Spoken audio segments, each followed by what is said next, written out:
Baik, Assalamualaikum warahmatullahi wabarakatuh. Alhamdulillahirabbil alamin. Allahumma shalli ala sayyidina Muhammad wa ala sayyidina Muhammad. Alhamdulillahirabbil alamin. Mari kita selalu bersyukur kepada Allah Subhanahu wa taala karena pada kali ini Allah betul kita lakukan sehat walafiat. Alhamdulillah. Salam selalu kita kirimkan kepada Rasul kita Muhammad sallallahu alaihi wasallam. Allahumma shalli ala sayyidina Muhammad wa ala sayyidina Muhammad. Baik anak sekalian, pembelajaran kita pada kali ini mari kita awali dengan lafaz basmalah. Bismillahirrahmanirrahim. Ya, di minggu kemarin kita sudah membahas tentang bab 3 ya, tentang perilaku jujur dan adil ya. Kita sedikit review sebentar, yaitu hadis yang kemarin yang diriwayatkan oleh Tirmizi, yaitu alaikum bisidqi fa inna sidqa yahdi ilal birri wa innal birra yahdi ilal jannah. Hendaklah kalian bersikap jujur karena kejujuran itu akan membawa pada kebaikan, sedangkan kebaikan akan membawa kepada surga. Insyaallah anak-anak sekalian, anak bapak sekalian saleh dan salehah, adalah orang-orang yang selalu mengutamakan kejujuran di dalam setiap perbuatan. Bapak anak sekalian, di minggu sekarang ini Bapak akan memberikan materi, yaitu lihat di buku kalian, terutama buku yang Bapak kasih yang PDF ya. Itu ada sebuah kisah tentang kejujuran seorang wanita soleha ya. Saat itu tengah malam di kota Madinah, kebanyakan warga kota sudah tidur. Umar bin Khattab radhiyallahu anhu berjalan menyusuri jalan-jalan di kota. Dia coba untuk tidak melewatkan satupun dari pengamatannya. Menjelang dini hari, pria ini atau Umar bin Khattab telah lelah dan memutuskan untuk beristirahat. Tanpa sengaja terdengarlah olehnya percakapan antara ibu dan anak perempuannya dari dalam rumah dekat dia beristirahat. Nak, campurkanlah susu yang engkau perah tadi dengan air, kata sang ibu. Jangan ibu, Amirul Mukminin sudah membuat peraturan untuk tidak menjual susu yang dicampur air, jawab sang anak. Tapi banyak orang melakukannya, nak. Campurlah, sedikit saja. Yakinlah bahwa Amirul Mukminin tidak mengetahuinya, kata sang ibu mencoba meyakinkan anaknya. Ibu, Amirul Mukminin mungkin tidak mengetahuinya, tapi Rob dari Amirul Mukminin pasti melihatnya, tegas si anak menolak. Mendengar percakapan ini, berurailah air mata pria ini. Karena subuh menjelang, bersegeralah dia ke masjid untuk memimpin salat subuh. Sampai di rumah, dipanggillah anaknya untuk menghadap dan berkata, wahai Asim, putra Umar bin Khattab, sesungguhnya tadi malam saya mendengar percakapan istimewa. Pergilah kamu ke rumah si Fulan dan selidikilah keluarganya. Asim bin Umar bin Khattab melaksanakan perintah ayahandanya yang tak lain memang Umar bin Khattab, khalifah kedua yang bergelar Amirul Mukminin. Sekembalinya dari penyelidikan, dia menghadap ayahnya dan mendengar ayah berkata, pergilah dan temuilah mereka. Lamarlah anak gadisnya itu untuk menjadi istrimu. Aku lihat insya Allah ia akan memberi berkah kepadamu dan anak keturunanmu. Mudah-mudahan pula ia dapat memberi keturunan yang akan menjadi pemimpin bangsa. Begitulah menikahlah Asim bin Umar bin Khattab dengan anak gadis tersebut.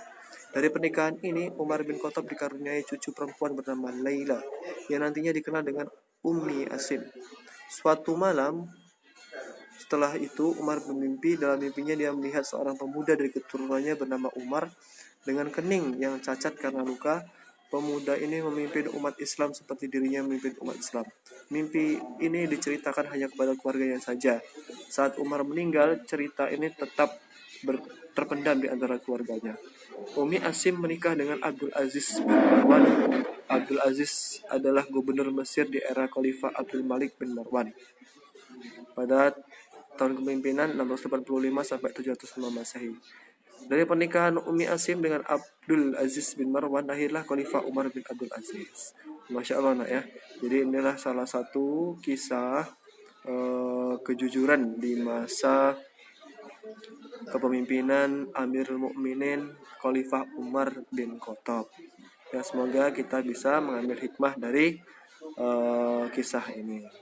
Kan anak sekalian, tugasnya adalah, kalau cerita tadi cukup kalian dengarkan saja dengan ambil hikmahnya. Untuk tugasnya silakan kalian kerjakan ini ya, bagian G, ayo berlatih ya. Berilah tanda silang pada huruf A, B, C atau D pada jawaban yang paling tepat ya. Silakan kalian tulis di sini ya soalnya dan langsung isinya ya, soal dan langsung isinya ya. Untuk nomor satu, untuk menumbuhkan kepercayaan orang lain kepada diri kita, maka dibutuhkan perilaku apa ya? 2. Berperilaku jujur di sekolah, sama pentingnya dengan berperilaku jujur di rumah. Seorang peserta didik hendaknya jujur kepada, akan pilih ya. Nomor 3, kejujuran peserta didik pada saat mengerjakan ulangan akan sangat membantu Bapak Ibu guru karena apa ya? Nomor 4, orang yang adil adalah orang yang memihak kepada A, B, C, D. Kalian baca itu. Nomor 5, Allah Subhanahu wa taala menegaskan bahwa kebencian terhadap suatu golongan atau individu janganlah menjadi pendorong untuk bertindak tidak adil. Ini menjadi bukti bahwa Islam A, B, C, D yang mana? Nomor 6, menurut Quran surat Al-Maidah surat kelima ayat ke-8, Allah Subhanahu wa taala memerintahkan untuk berperilaku adil karena A, B, C, D. Silakan dipilih ya. Nomor 7, menurut hadis riwayat Ahmad, ada 3 orang yang doa mereka tidak terhalang, yaitu sebagai berikut kecuali A, B, C, D. Silakan dipilih. Nomor 8, perilaku jujur dan adil ini harus dilatih dan dibiasakan sejak A, B, C, D. Dipilih nak ya. 9, di bawah ini merupakan contoh penerapan perilaku jujur di sekolah kecuali A, B, C, D. Dibaca betul-betul. Dipilih jawabannya. 10. Di antara contoh penerapan perilaku adil di masyarakat sebagai berikut kecuali A, B, C, D. Kalian pilih itu ya, jawabannya yang benar ya. Jadi tugasnya pada hari ini adalah mengerjakan soal uji kompetensi ini ya, 10 soal. Tulis soalnya, langsung jawabannya ya. Nah, upayakan cukup 1 halaman saja sehingga dicepret di fotonya 1 saja yang dikirim ke Google Classroom. Jangan banyak-banyak, cukup 1 foto saja ya. Baik, demikian pertemuan pada saat ini ya, semoga bermanfaat, menambah iman kita, menambah pahala kita, dan menambah ketakwaan kita kepada Allah Subhanahu wa taala. Ingat di rumah dijaga sholatnya 5 waktu, jangan lupa bantu orang tuanya, dan tetap semangat dalam belajar. Semoga segala sesuatu yang kita kerjakan Allah nilai sebagai pahala di sisi Allah Subhanahu wa taala. Amin ya rabbal alamin. Demikian, subhanakallahumma wa bihamdika asyhadu an la ilaha illa anta astaghfiruka wa atubu ilaik. Wassalamualaikum warahmatullahi wabarakatuh.